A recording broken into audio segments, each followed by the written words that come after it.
అందరికీ నమస్కారం. ఈరోజు అవయవ దాన దినోత్సవం. సో, ఈ అవయవ దాన దినోత్సవం సందర్భంగా ఒక గొప్ప వ్యక్తి గురించి మీకు చెప్పాలనుకుంటున్నా. అతని పేరొచ్చేసి బండ కిరణ్. ఇతను 23 తారీఖు 7వ నెల 2025లో మరణించడం జరిగింది. సో, మరణించేటప్పుడు అతని అవయవాలను దానం చేయడం జరిగింది. సో, అతను చాలా యంగ్ ఏజ్. ఇతని గురించి ప్రొఫైల్ చూసినట్టయితే ఇతను ఒక వెటర్నరీ డాక్టర్.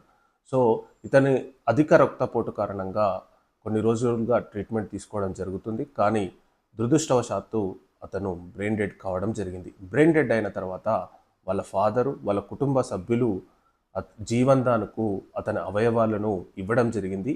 ఇతను ఇచ్చిన అవయవాలతో దాదాపు 4 ప్రాణాలు దక్కించుకోవడం అనేది చాలా విశేషం అని చెప్పాలి. ఎందుకంటే ఇతను బ్రెయిన్ డెడ్ అయిన తర్వాత ఇతని దగ్గర నుంచి తీసుకున్న అవయవాలను వేరే వాళ్ళకు అమర్చినట్టు నోడల్ అధికారి అయిన భూషణ్ రాజ్ చెప్పడం జరిగింది. ఇతను చనిపోయినా కూడా ఒక 4 బతికించడం అనేది నిజంగా అతను చేసిన పనికి నిజంగా చాలా వాళ్ళ ఫ్యామిలీకి కానీ వాళ్ళ కుటుంబ సభ్యులకు కానీ హ్యాట్సాప్ చెప్పాలి. ఎందుకంటే వాళ్ళ అంగీకారంతోనే ఈ అవయవాలు అంటే కాలేయం కానీ, కిడ్నీ కానీ, ఊపిరితిత్తులు కానీ ఈ అవయవాలు తీసుకొని వేరే వాళ్లకు అమర్చినట్టు తెలపడం జరిగింది. ఈ అవయవదాన దినోత్సవం సందర్భంగా ఇతన్ని బండ కిరణ్ని ఎప్పటికీ గుర్తుంచుకోవాలన్న ఉద్దేశంతో నేను ఇది చేయడం జరిగింది. Thank you.